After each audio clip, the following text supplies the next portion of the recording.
This is the Microsoft Cloud Show, episode 66, where AC and I are going to talk about all the latest cloud news, recorded live February 4th, 2015. Welcome to the Microsoft Cloud Show, the only place to stay up to date on everything going on in the Microsoft Cloud world, including Windows Azure, Office 365, SharePoint, Exchange, Lync, and related technologies. Just the information, no marketing, no BS. I'm Chris Johnson. And I'm Andrew Call. And we're just two dudes telling you how we see it. Hey, good morning, AC. How are you doing, CJ?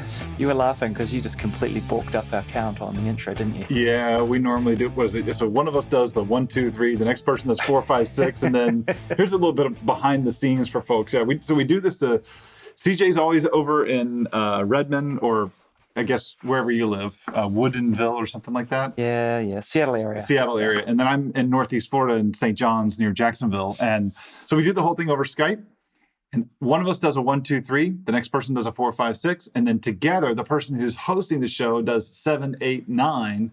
And the guest, who's me today, is supposed to match my cadence with you so that when we go to marry our two audio tracks together, we know right where they are. And I fell asleep on the 7, 8, 9. That's okay. Hey, should we start again? I think we're good. Hey, AC, how are you doing this morning? I'm doing just fine, CJ. How are you? 7, 8, 9. Pretty good, thanks, buddy. Pretty good. It's been a while. I know. It's been a couple of weeks. In fact, didn't we just miss a week? Well, I wouldn't say we missed it, because if we say we missed it, then we really did miss it. I think it was we elected to punt an episode this past week. You had challenges because you were gallivanting over the Western Hemisphere. Yes, I was in Mexico and Brazil. There was one cool thing about that trip. The picture. Oh, yes. So for all of those Formula One fans, or anybody who knows what Formula One is, which I hope there's a few of you on the show, may know that I'm a bit of a fan, and AC is a bit of a fan of the F1. And I went and visited Ayrton Senna's grave in Sao Paulo, who's like, I guess what the right word is, like the king of Formula One, or was the king of Formula One until he passed away. So yep. That was a bit of a pilgrimage for me, and it was nice. Go pay my respects. Yeah, wasn't just a passing away. He was killed during a race. So yes, yeah. Yes. And actually, here's a fun fact: nobody has died in a Formula One race since then. No, I thought we were going to get close this year, unfortunately, but not really. We're good. Yeah, well, people have come very close, but fortunately, that hasn't transpired. I'm not quite dead. Hey, so what else has been going on? Yeah. So then you were doing that 2 weeks ago, and then last week I had a bunch of stuff going on, and we had 2 times that we tried to schedule it, and I know that we had just complete. It just didn't work. I've been having some problems. I had to go to a chiropractor and stuff, and it was like scheduling didn't work. So to all of our loyal listeners, sorry about that. We elected not to race through a show, and we elected to not try and race the production of a show this week. Today is Wednesday, February the 4th, and we were going to try and record on Monday and do 2 shows this week. One that would release this week and produce it in just 24 hours. And while our guy could do it, that does other productions, I don't think you and I weren't ready to go through and get the content done and everything. So it just wasn't going to work, but it's all good. So anyway, thanks for sticking around. Yeah.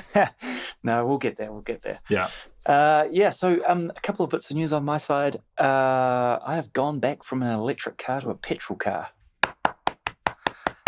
Hey, steady on. I'm trying to do my thing. I want to get my citizenship at some point, and driving around an electric car is not going to help me with that. So I thought, now is the time. So my lease was up on my Leaf, and I'm back to a fire-breathing monster of a petrol car. Did you get Tom Brady's pickup that he's not going to use?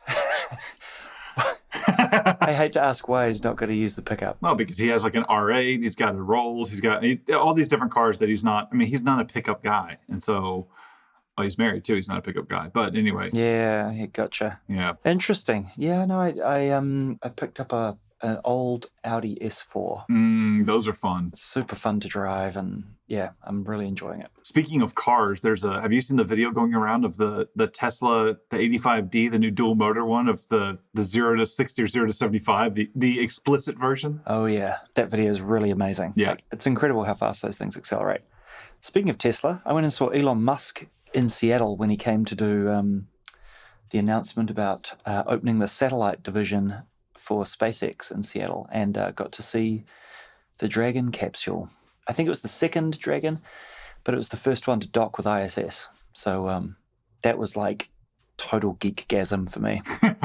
That was pretty cool. You got to see the one and only true life Tony Stark. Oh, and like it's really hilarious. Like the thing was closed off to the press, and my impression of why is because the guy is a complete nerd. Mhm. There's zero filter. There's no media filter on this dude, right? He just says it what he thinks, and it just comes out unfiltered. He's not particularly socially tuned in, like he's not ultra charismatic, I guess. He gets away with a lot of it because he's like super intelligent and just incredible brainiac, but he's not like a Tony Stark in terms of the charisma side of things. Yeah, it's funny you say that. My dad is like old school, like he's banker, financial side and everything. And so we're talking about Tesla, and I tell him how cool it is and how much I like the car and everything. And he turns around, he's always like saying how bad they are because, they're how much money they have to churn up to be able to turn profitable and this kind of stuff. And it's like, no, the company is healthy. They're good. And he's like, yeah, did you hear that? So they're talking about what the auto show recently when he was,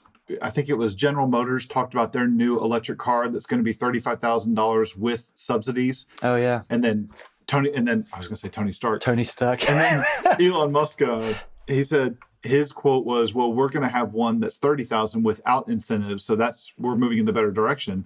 So I'm talking to my dad and I'm like going, yeah, you see this, it's really cool. And he goes, yeah, but he's an idiot. I'm like, why is he an idiot? He goes, did you hear he just said something about somebody asked him a question? He goes, yeah, but we're not planning to be profitable until 2020. He goes, can you imagine all those stockholders, all the stock just went down. And I'm like, I don't give a crap about the stock. This is a good company. Yeah. It's a healthy company. It's investing. Yeah, Wall Street doesn't understand. Yeah, I know you were reading it too. I was talking about Peter Thiel's book, The 0 to 1. Oh yeah, yeah. And about how just the concept of how valuations of companies, new age companies, and how it differs from so much the way Wall Street does stuff. And that's like, it's like my dad and myself. It's like we don't see things eye to eye. And it's like, yeah, these guys are dumb. And I'm like, I don't think you get it. It's like, yeah, but Microsoft stuff, like, I don't think you get it. Elon had a really funny call. He said, somebody asked, when is SpaceX going to go public? And he said, hopefully never. And he said, we don't need the money. We're really healthy. And the only additional thing that going public brings is a whole lot of scrutiny, bureaucracy, and BS that we don't need. Yeah. So I thought it was really funny. I talked about stuff with, it was Apple's numbers they posted recently, and he's like, yeah, they should go through and do a big dividend. I'm like, screw that. They should use that to really invest in some cool new thing. He's like, yeah, but the stockholders need this. I'm like, I don't give a crap about the stock. Yeah. Anyway. All right. Well, speaking of news, I guess financial news, it's kind of that time of the year, and Microsoft came out with their financial results a little while back. And I think it's fair to say that was a pretty fair result. What did you think? I was impressed. I was mostly impressed by the fact that they're turning a profit with Surface. I mean, the cloud stuff, explosion, but in terms of a good... Hold on a second. It says revenue of $1.1 billion. Sorry. I don't know how much profit that makes because it's not disclosed in the thing. You're right. I apologize. I shouldn't have said it like that. It's more that I'm impressed at the growth of the Surface and hardware business from year to year. Yeah. I mean, we've seen, you go to any conference that's like a business conference today, and I am really surprised at how many Surface 3 Pros I see on the desktops. It's a good machine. No, I agree. I think they were saying up 24%, which is pretty decent little business. $1.1 billion. My goodness. Puts a smile on Satya's face. Yeah, the other one that I was happy to see announced was Office 365 home and personal subscribers up to over 9.2 million, 30% over the previous quarter. Which, so for those of you who don't understand the Office 365 SKU strategy, which I wouldn't blame you for, Office 365 home and personal is Office that you normally know and love, right? Mm-hmm. Word, Excel, PowerPoint, all of that sort of stuff. But you can buy it on subscription. And home and personal is kind of the home and personal edition. Thanks for clearing that part up. For personal use. But yeah, it's like a subscription-based thing. And I think it starts at like less than $100 a year, like $70 a year, or so, I can't remember. Yeah. Something like that. It's very affordable for Office for what we used to pay. Yeah, especially in considering you used to have to pay, like $300 or something, $400 or something like that. And now you go to sort of a less than $100 a year subscription and get all the latest updates and all that. So that's growing pretty healthily, up 30% over previous quarter. I thought that was fascinating. And the other one that really interested me, obviously, was the commercial cloud revenue, which I think we are all interested in, which grew, according to the press release here, 114%, driven by Office 365, Azure, and Dynamics CRM Online, and is now on an annualized revenue run rate of $5.5 billion. That is not a drop in the bucket. No, that is that. No, it's not, and that's really cool to see that kind of a number. I would be really curious. I know Amazon doesn't split this out on their numbers. I'd be really curious to see what AWS does. Yeah. There's been theories that it's anywhere from 3 to 9 billion for AWS. So I'd be really, really curious to see what, and that's a huge range. I get that. But what's 6 billion between friends? Billion here, billion there, right? I'm only talking about a factor of 300% difference, but neither here nor there. But yeah. That would be fascinating. I'm in this space, right? We work in this stuff in Office 365 every day, and it's good to see the pickup. Not only that, but I know this wasn't on our little agenda to say things, to talk about what we're going to talk about in our episode today. But I think the other thing, too, that was just really cool is about the same time. That's when you guys had your big Windows 10 event, and seeing something like HoloLens generate the cross-tech world interest. Yeah. And I didn't see an ounce of negative press about it. I saw people just like, I get this is really, being over sensationalist, but seeing a company like Engadget, or I think it was Gizmodo, one of the two, said, when did Apple start becoming the boring one? Yeah, that was a fascinating article. Yeah. I think, it's too early to say that kind of stuff, but there's rumors that this thing's going to be, I know nothing about NDA. You don't have to comment on this, but there's rumors that HoloLens is going to be out in June. Oh, wow. Yeah. So in June, and then there's a little conference in April over in San Francisco that everybody's like, oh, I want a HoloLens. I'm like, wouldn't that be sweet? Yeah. That would be a pretty badass Oprah moment. That would be pretty cool. Yeah, that's nice. I kind of like the HoloLens. I went to go to university to study architecture and design. And so as soon as I saw that, I was like, this is going to change architects and designers' lives. Like being able to visualize their buildings and their creations in 3D for their customers right in front of them. It's crazy. Well, that, and then, people started saying, what about the consumer side? That it really sucks for consumer. It's not very interesting. But it's funny to hear that, because to me, when I looked at this, the first thing that I saw the HoloLens that was interesting is science, lab, engineering, business. The stuff that they did with JPL and being able to visualize what's going on the Mars surface, and the collaboration, that is, to me, that's the interesting stuff with this. Yeah, I think the possibilities for this thing are endless. I just keep thinking about it, and it just keeps boggling my brain, like what's possible. I need to go back and find the video. There's an advertisement that Microsoft ran a couple Thanksgivings ago. It was about the first generation Kinect, and it was essentially something where they were showing all the stuff you could do with Kinect, and it applies to this one. That someone's on like a console and it says the stuff that really interested us is what we didn't think about and what other people have been using it for. So someone out there or a whole bunch of people are looking at HoloLens and they're saying that would really be a very applicable use in XYZ scenario, and that none of us, Microsoft hasn't even thought of yet. Yeah. That's the stuff that's going to be cool. Yeah. How about back to present day? Yeah. So present day, you want to kick some things off, or you want me to start? I can do one here. Sure. So you guys announced some of the Ignite sessions for the conference coming up in May. Yeah. And you also announced at the same time featured speakers. And I'll say that I am very humbled to be considered in that group. And according to that page on the Ignite site, I am just 5 people removed from Satya Nadella, which is, I think, wicked cool. But I don't think that has anything to do with the fact that my name starts with A and the names were all done with that and everything. No correlation to the fact that I'm also one person removed from the brilliant search mind of Agnes Molnar as well, who's actually 4 people removed from Satya. But nice. Yeah, well, he called me and he said, like, hey, if you're going to put AC on the site, he's got to be close to me. There you go. I like that. My mug is a little bit smaller than his, but that's okay. Yeah, perfect. So the sessions, you can go up to ignite.microsoft.com and there's a session catalog. And I guess it's also worth pointing out that this is not the exhaustive list of sessions yet. This is the first cut of sessions, so there's definitely more to come. But it was really interesting for us or for me at least, I guess, because it was the first time we get to sort of put out some of the stuff that we're doing around development sessions for Office 365 and things like that. And we've got a few sessions that we're holding back due to embargo for naming and features and stuff like that. So stay tuned on more of that stuff coming out. But it'll all be there'll be lots for enterprise developers, I think it's fair to say. You know, the question you asked me the other day, or a couple of months ago, I should really say, about should devs go to Build or Ignite? I think it's getting, from my point of view, but I'm biased, it's sort of clearer than ever. It's going to be enterprise devs, go to Ignite. Devs that want to do device and web development, go to Build. So from the person on the outside, it's not that clear. From the person on the outside, I'm still saying if you're a web dev doing anything, you need to be at Build, and Ignite is where you're going to see the more breadth of everything across all the products.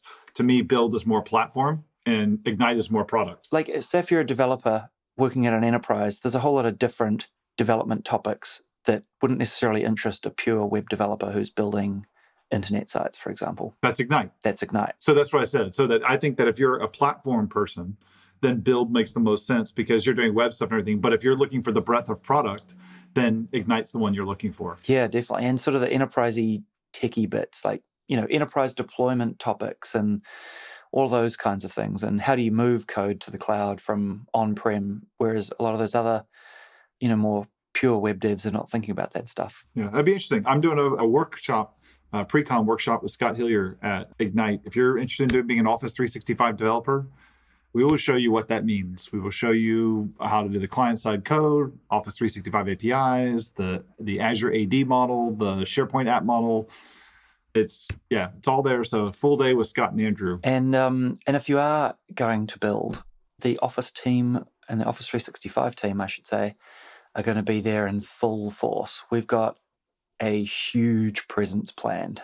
So there will be loads of 365 cloud content, all that sort of stuff. And we're going to have a huge area on the expo floor. And so come talk to us and all that stuff. Yeah, we have to talk about our plans for what we're going to do around that with the podcast, because there'll be a ton of news, Azure news and 365 news and stuff that we need to cover there and get that. We need to get that stuff out there to everybody, because the very following week you got Ignite. So yeah, it's going to be a busy time of the year. Absolutely. Hey, so switching gears slightly, Amazon have got some new stuff. Do they ever? Yeah. Understatement of the century. The first one I'll touch on is a thing called Amazon WorkMail. So it's basically managed email. It is another email service in the cloud from Amazon. And you can do things like, you know, it's got the standard stuff you could get through a web browser. You got email and contacts and calendar and all that sort of stuff. But you can also connect Outlook to it as well. And they've got some mobile apps for iOS and Android as well. So you can connect that stuff up. Now, this is kind of like Exchange Online or I guess like Google Apps or Gmail, the business offering, in that it's sort of targeted at corporates who've got a set of users in a corporate directory and they want to provide them email for. So it's kind of nice that they can use that familiar sort of Outlook feel. They probably don't even know what the email service backing it is for some of the stuff it supports in Outlook, I guess. Or you can go through the web browser as well when you're on the move if you want to. So I'm a little bit confused by this move by Amazon, to be honest. Surely the world has enough cloud email providers, and there must be something driving this from Amazon that is not immediately obvious to me. Well, to me, it looks like they're doing is, with this offering, it puts them on the same kind of position and footing that Google offers with Google Apps, both as a platform to build custom solutions and host them with Google in the cloud, and to have mail, calendar, all that stuff. Just how Microsoft does with Azure and with Office 365. So it puts a lot of the parity in there. I guess this complements Zocalo, their other foray in this sort of business apps area. They wouldn't have done something like this without some people asking for it. So I'm curious to see if there's things like anything in there about, how to, the challenges that we had around 365, around like geo-replication and around pinning it to a specific geography and all that kind of stuff. I haven't seen the details on that side of it, but one really interesting thing that stood out we'll link to this in the show notes, but one thing that really stood out to me, being very topical, is it says you can integrate Amazon WorkMail with your existing corporate directory, fair enough, because you want all your users in it. Sure. And control both the keys that encrypt your data and the location in which your data is stored. Mm-hmm. So this is very topical right now, given everything going on with like Sony hack and all that sort of stuff about customer control and security of their data. And so it reads like the customer has the keys to the data, and I guess the data at rest as well. So we're the underlying storage. So that was kind of interesting. That was one interesting thing that sort of stood out for me. That stood out, and even on a more topical thing, something else that kind of stood out to me is that when you go look at the product, and they show 4 screenshots available for you to go look at stuff. And the first one's Outlook.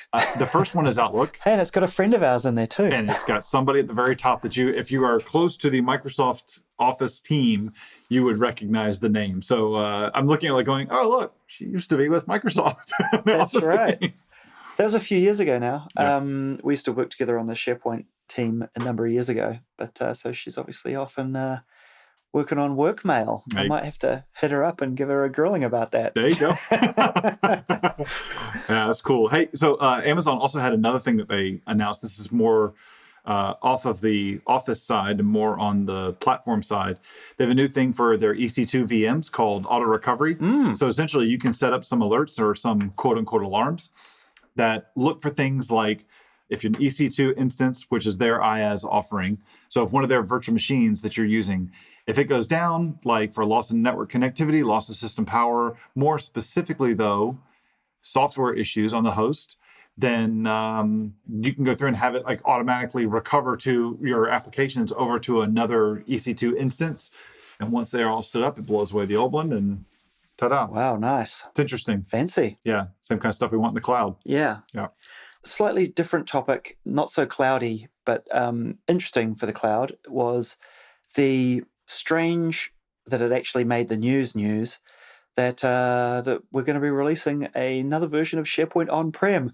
Dun, dun, dun.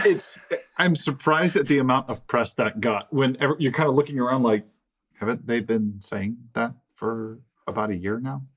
I can only take from that nobody trusted us. Yeah, well, hey, if Mary Jo said it, it's news. There you go. Didn't she say that SharePoint Designer was free? Oh, God. How many? It's really not SharePoint Designer. It's SharePoint because the design part has been gone. SharePoint. Okay, there you go. It's the SharePoint. So, yeah, it shouldn't be news to anybody, but there's going to be another SharePoint on-premises release called SharePoint 2016, which will mean that everybody running SharePoint on-premises or in virtual machines hosted somewhere or running in Azure or AWS will have another version to go to. And there's a blog on the evolution of SharePoint that we'll link to, and people can go have a read of that and get some ideas of what might be coming. And global warming. No, sorry. Yeah. Climate change, AC, climate change. We're beyond global warming. Apologies. Okay. Hey, we are putting ourselves in a time box today, so I got a few Azure like rapid fire GA announcements to. Well, sorry, I'm not really announcing them. I'm kind of repeating the announcements that have already happened in the last 2 weeks. But go for it. So Microsoft has gone general availability on the Godzilla VMs, the GA VMs. Woohoo. Hey, check out. There's a guy. Can't wait to spin one up just for fun. Dude, I have a friend here in town. He runs the user group here in town. His name's Ben Stegging. And he has spent a ton of time looking at the speed of all the VMs and measuring different things. I would definitely take a look. I think it's I can't remember his blog URL. Just look for Ben Stegging. We'll put a link to it in the show notes. But he's done a lot of research and shown a lot of metrics and a lot of graphs on the different VMs and stuff.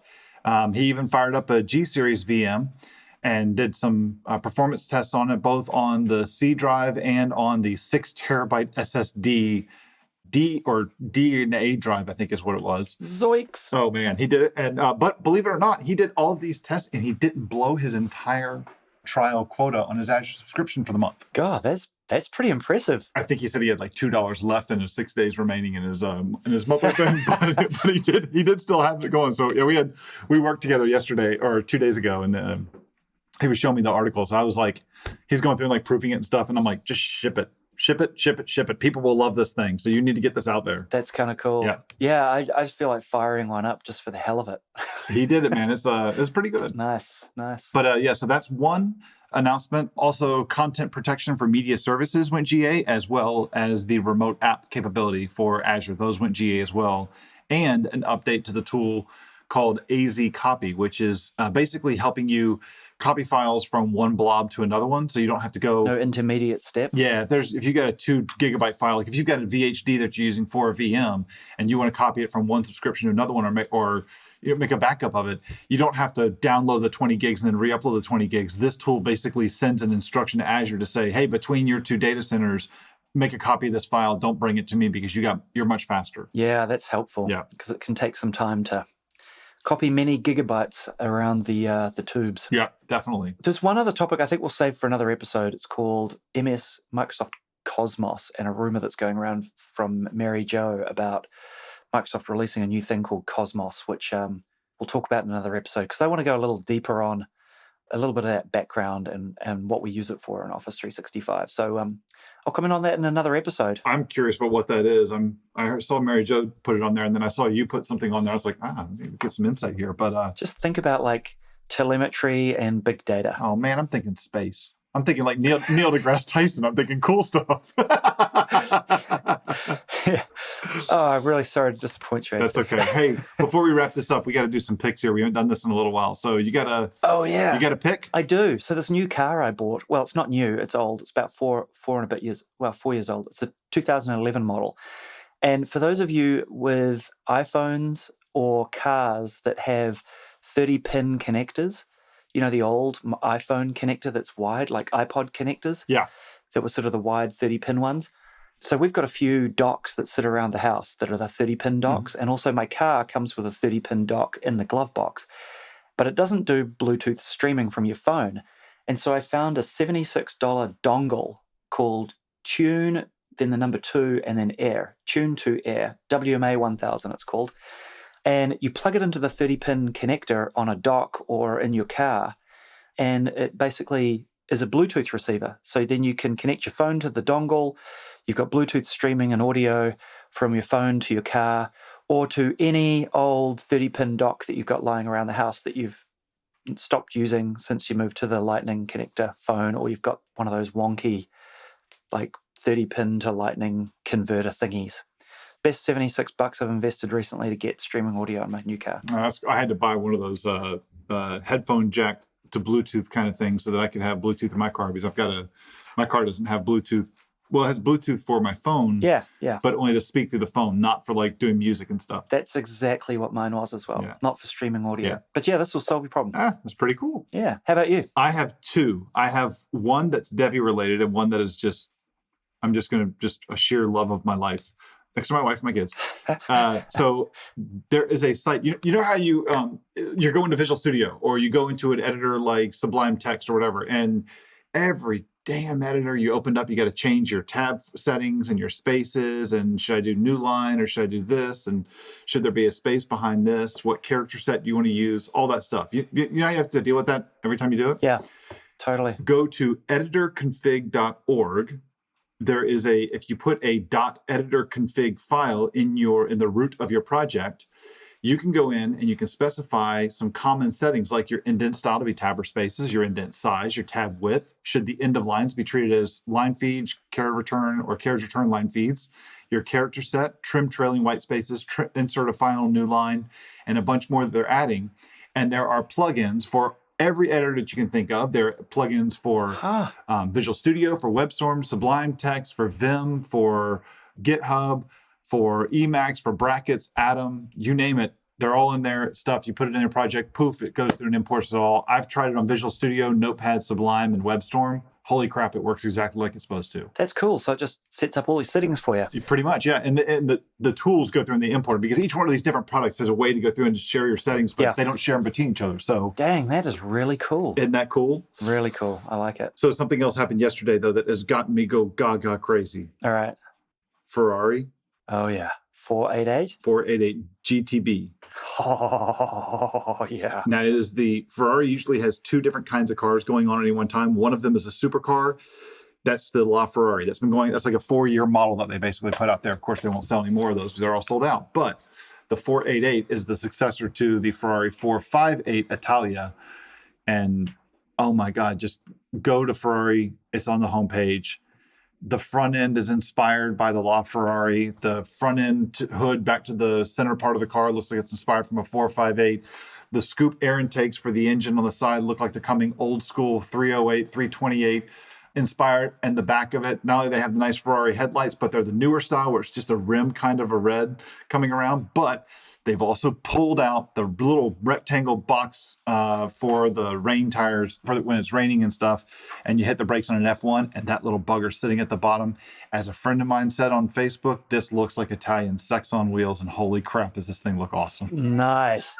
I'd buy it just for the brake light. That's awesome. Everything about it. I looked at it, I was like going, the 458 was at the top of my list for years. I think that without even seeing a video of this thing, 488's right on top. Hey, well, I can't say I'd turn it down if somebody gave me one. It looks hot. Twin turbos with no delay when they kick in and no extra weight added to the 458. Dang. That'll be fun to drive. Yep. Give it a couple months. It'll be at the Geneva Auto Show.